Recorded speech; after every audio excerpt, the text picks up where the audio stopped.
It gives you chills, huh? Yeah. Yeah.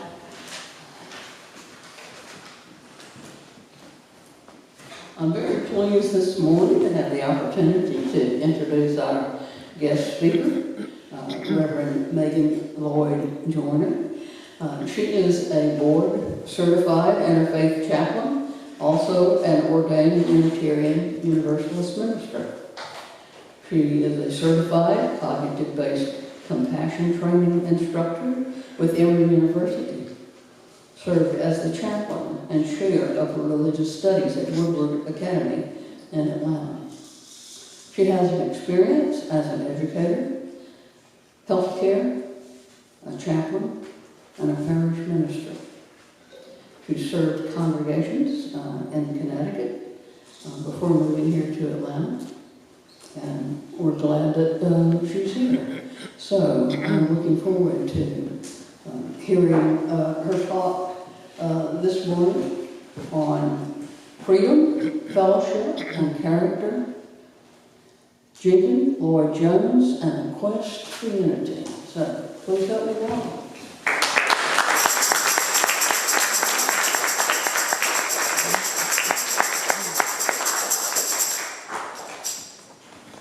Good morning. What a joy it is to be with you on this rainy daylight savings morning. We're all lucky that we're here. I have long admired this congregation, first as a Primavera parent, and now as a Mary Lynn parent, and a neighbor right up the street. I've passed this sweet building nearly every day for the past few years, and I'm so grateful this morning to be inside. So I'd like to begin this morning with excerpts from someone else's sermon, from a sermon by the Reverend Jenkin Lloyd Jones, written in 1896, entitled, "Will It All Be the Same?" "Never mind," he wrote. "It will all be the same 100 years from now," says an old maxim. Will it? In hours of perplexity, doubt, or hard-handed duty, how great the temptation to find consolation under the shelter of this old proverb, seeking relief in it from frets and strains. But science is day by day revealing how humble a place in the universe of God man occupies, albeit it teaches the divine significance of little things. The old thought of humanity, he didn't say humanity, he said man, we'll say humanity, regarded the human as the central figure in the great heaven-perfected scheme. But the new thought is that humanity is humble, though altogether significant, a link in the endless chain of being, and that human life is a sweet bud put forth on the top branches of the great tree of evolution. If science teaches anything, it teaches the awful significance of what in common speech we call insignificant. Will it make no difference 100 years hence whether the river that God has stretched as a ribbon of silver through the land be skirted with garbage or with flowers? Never let this sentence pass your lips again as an indication that you hold human effort, however feeble, as worthless, human conduct, however inefficient, as cheap. Let it never be used either as the language of reason or of science, because the very methods of science that teach our littleness teach us also the divine significance of little things, the abiding permanence of trifles. The eternal reads our confessions of faith not in our words, but in our acts, not in our phrases, but in our deeds. These are things not of time measured in centuries, they are things of eternity.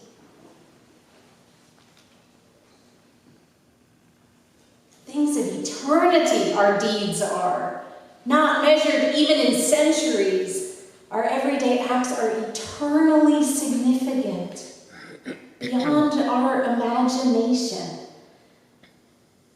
Jenkin Lloyd Jones was born in Wales in 1843.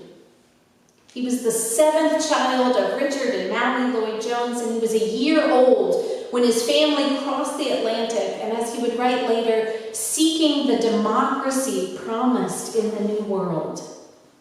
In our family, Jenkin would later write, freedom was a word to conjure by. Isn't that lovely? To conjure by. They would make their way to Wisconsin, where outside of Madison, at a bend in the road just down from Frank Lloyd Wright's home, Taliesin, about a half a mile from the Wisconsin River, in the middle of a field of wildflowers, sits today a simple country church. This is Unity Chapel. Brown shingles grace its roof as they have for 140 years, though this roof is new. A graveyard surrounds the chapel. Generations of the Lloyd Jones family are buried there, including Jenkin Lloyd Jones. And this past summer, to my surprise, my 5-year-old daughter asked where our plots would be when the time comes for us to join them. Because you see, Jenkin's family is my own. He and his siblings, my Unitarian ancestors, the children of Richard and Mally, laid the foundation of Unity Chapel in 1886. Mally had died by then, and her children, my great-great-grandfather among them, sought to honor her memory by erecting what they called their eternal center, a place where the family, not unlike you, would gather, where they would practice their faith freely, without fear of persecution as they had encountered in both Wales and Wisconsin. The patriarch Richard was tried for heresy at a local congregational church in 1855. And while he was found ultimately not guilty, the experience of being turned against by fellow congregants for his theological beliefs was unsettling for both Richard and his children, Jenkin chief among them.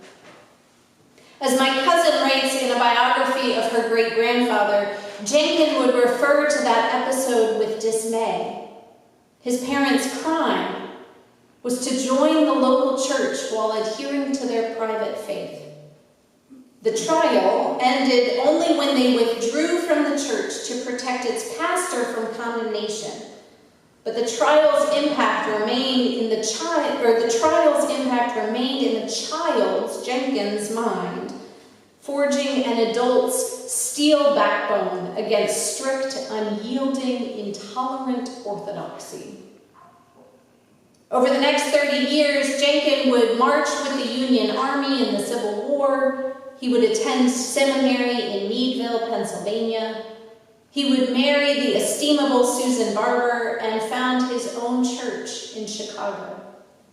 He would mentor and support young ministers in the newly formed Western Unitarian Conference.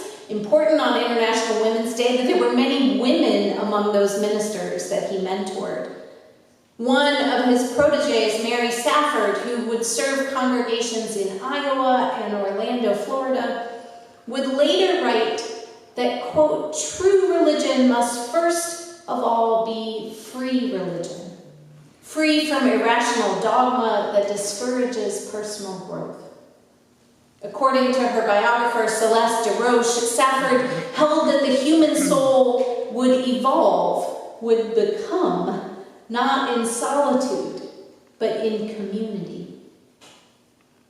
Rejected by the local congregations of the Wisconsin River Valley, Jenkin's family, too, was seeking religious community grounded in freedom and personal growth. And so in the mid-1880s, Jenkin and his siblings asked their nephew, young Frank, to design a simple worship space under the direction of an architect from Chicago. It was the first building that the budding architect would design. And as they began to gather in that unpretentious building, Uncle Jenk, as he was called, would come home from Chicago to offer sermons, and guests from around the world joined them. Much like congregations do today in the Unitarian Universalist Association, and you do here at First Existentialist, they shared wisdom from the world's religious and philosophical traditions, the teachings of which fascinated the minister and his sisters who were teachers and his brothers who were farmers. They sought creedless paths by which they could deepen their commitment to their fellow human beings and expand the capacity for goodness that they believed each person possessed. Jenkin would assume the mantle of secretary of the Western Unitarian Conference a decade later, in 1876. In direct conflict at times with the leadership of the American Unitarian Association in Boston, the Western Unitarians expanded what it meant to be Unitarian. They paved the way for the free faith that is practiced today. They rejected creeds or statements of doctrine, moving away from any official beliefs about God or Jesus Christ. And Jones's Unity magazine, devoted to freedom, fellowship, and character in religion, was the movement's main publication. Seek the underlying harmonies of love and the overarching rainbow of hope, Jenkin would write. Isn't that lovely? The underlying harmonies of love and the overarching rainbow of hope, rather than the surface distinctions of creeds or of sects. Jenkin's influence was great, and by the 1890s, the American Unitarian Association began to relax its creedal requirements. Many of the Western ministers were happy enough to remain in the fold, but the evolution of the faith was not enough for Jenkin Lloyd Jones. He remained a Unitarian minister, but he removed the name Unitarian from his Chicago church. He called it simply All Souls. He would pastor there for over 30 years. His aim was always the betterment of humankind, the furthering of a deep and true justice, and social welfare for those most in need. These, he believed, could be accomplished perhaps even more effectively outside of any particular denomination. He would serve on dozens of boards of social service agencies, and in 1895 he helped to organize the American Congress of Liberal Religious Societies, an alliance of liberal Jews, Unitarians, Universalists, and ethical culturalists. In 1898, he founded the Abraham Lincoln Center, an interfaith settlement house and community center. Jenkin was a staunch pacifist, and indeed his stance against the Spanish-American War and subsequently World War I led to the dissolution of his congregation in a sense. He lost many of his followers, but he remained steadfast in his commitment to peace. As the decades wore on and Jenkin's ministry became a legacy, the family's descendants also began to move away from the Wisconsin River Valley. The Valley of the God Almighty Joneses, they called it. But those God Almighty Joneses began to leave the farms, and eventually Unity Chapel fell into disrepair. It is there that I'd like to continue the story. I'd like to take you to the chapel and share with you some of the lessons that its rejuvenation holds for us today. You see, it was my great-grandmother, Reverend Jenkin's niece, who took my grandfather, my mother's father, and his brother to the dilapidated chapel in the 1960s. They sat in the center of a crumbling building with rain falling through holes in the roof. She turned to her sons and she said, "Take care of this place." And so they did. In 1979, descendants of the Lloyd Joneses formed Unity Chapel Incorporated, which is today a nonprofit dedicated to the upkeep and the maintenance of our family's chapel, with the goal of sustaining the sacred space for future generations. I was just 3 years old the first time I was brought to the chapel, and it has been one of the greatest pleasures of my life to bring my own children back to that special building year after year. When we returned in June of last summer, it was the first time I had set foot in the chapel for nearly 3 years. We had done major renovations to the floor and to the foundation. Those repairs were necessary because a few years ago we began a project to fix what someone described as a squishy part of the floor. And we soon discovered that most of the floor was indeed squishy. It was mushy, really. It was down through the floorboards to what should have been the joists on which the floor was resting, but the joists, those beams that hold up the whole thing, they were rotten. They were totally decomposed. They were gone. The floor was practically floating, and it is miraculous that no one fell through. The walls that divide the small building into 2 rooms, it was soon discovered, were no longer supported by the joists, and so they were essentially hanging from the ceiling. We were incredibly lucky that the whole place didn't fall down. But thanks to the diligent labor of cousins and contractors, a new beam known as the King beam now runs through the center of the aisle of the building. The building is a little bit smaller than this, about 2/3 the size of this main room. And down the center, this King beam has been replaced, and all the joists coming off of it have been replaced. The walls have been reinforced to their original position that was there when Jenkin was preaching there. It's been replastered and repainted. And the floor is stunningly beautiful and blessedly solid, I will tell you. But I was interested in what had happened. After all those years, how could the floor have gotten so rotten and so weak? Well, upon further inspection, my cousin crawled underneath the building and discovered that the air vents that had originally been placed into the stone foundation had been plugged at some point. We won't name names, but someone along the way had decided it would be better to keep rodents and such out by sealing the vents rather than to keep water out by letting air flow under the building. It was a bad idea. So over the years, the moisture was sealed into the foundation and it rotted those joists from the inside out. But the bones of that building were good. The foundation was strong, and now it's strong for a new generation with new tuck pointing all around. The vents are re-exposed and functional again. Everything is dried out, and it will stay dry from now on. What significance does this have? There's something so comforting to me in the idea that a strong foundation is the one that actually has holes in it. Holes so that the building can breathe. Don't we all need a deep breath these days? I love this idea that allowing a foundation to breathe is what saves it.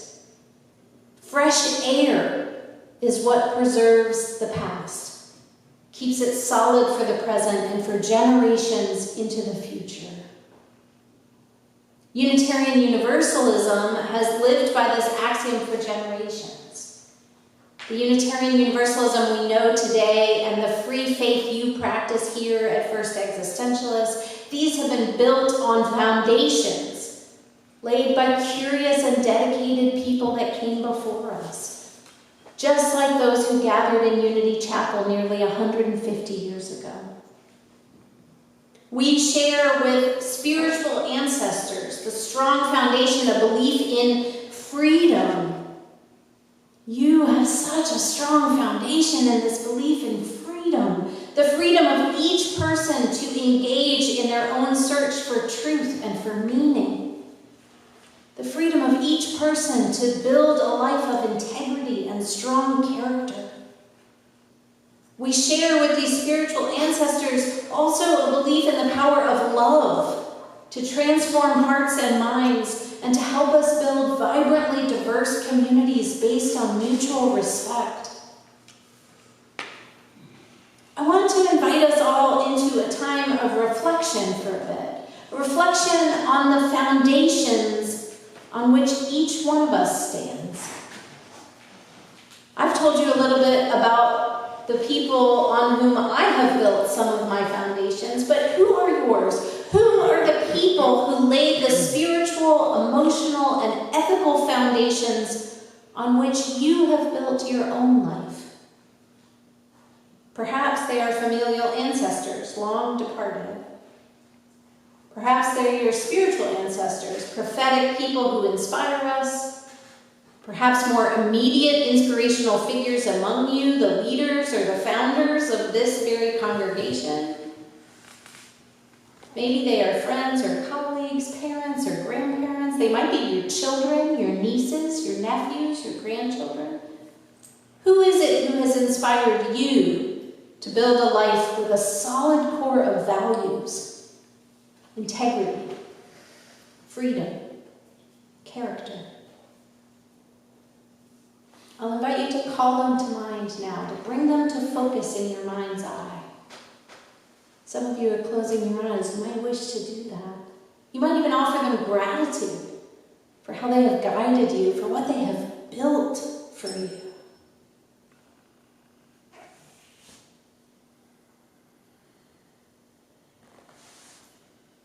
Marcia talked this morning about what a challenging time this is for so many of us.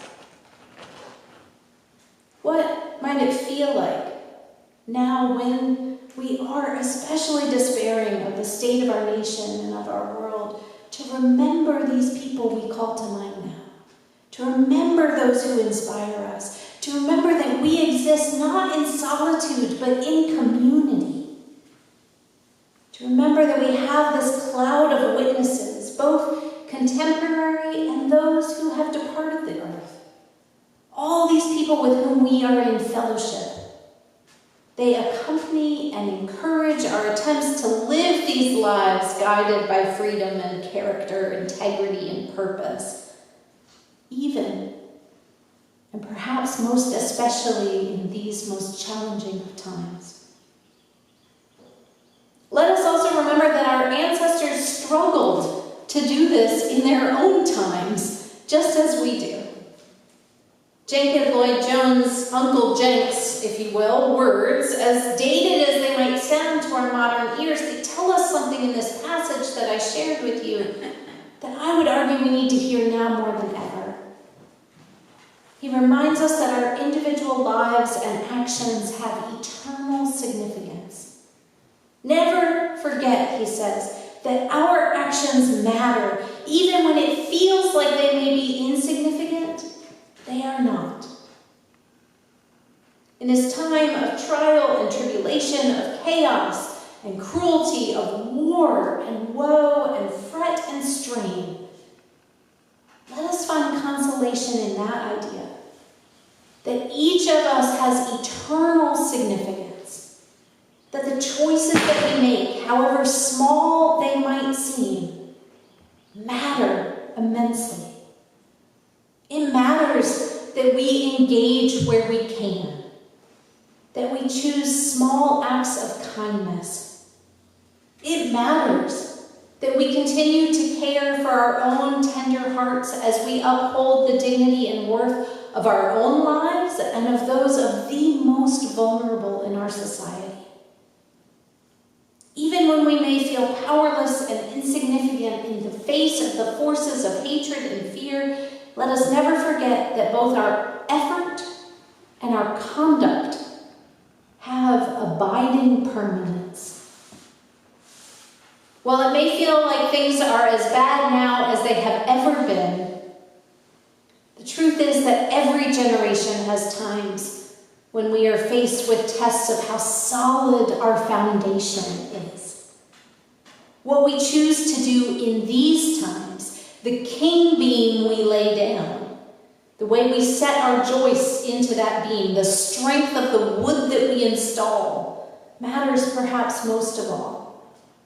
This is true for us as individuals, as faith communities, as a wider liberal movement, and as a society. But we start with ourselves, so I'm going to invite us to turn inward one more time for just a moment.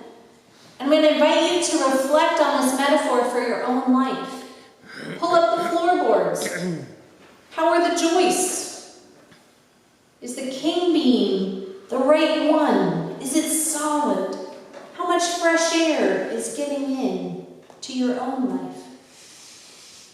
Let's take a moment just to examine and reflect.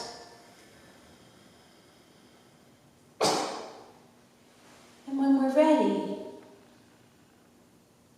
we can turn that reflection from our own lives, slowly expanding it outward.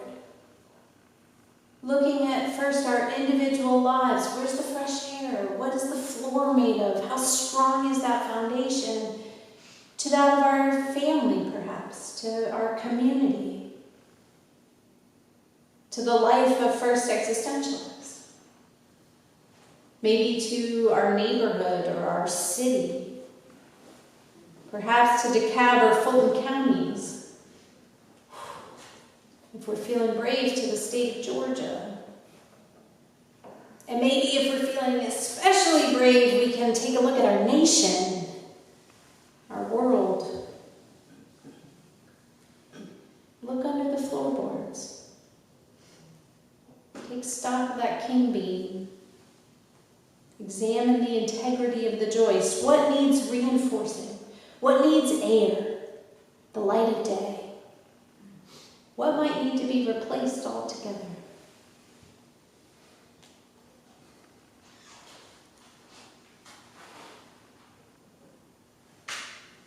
I'll invite you to maybe this week kind of use that metaphor as a way to take stock. And as we do, as we reflect, let us remember the dedication of our spiritual ancestors, those who sought to practice their faith freely, to remind themselves and others of their guiding values, of the unity that they shared beyond creed or sect, who encouraged each other to look at the world changing around them and stand for peace, for truth, for goodness, and for right. Now is our time to do the same. May it be so.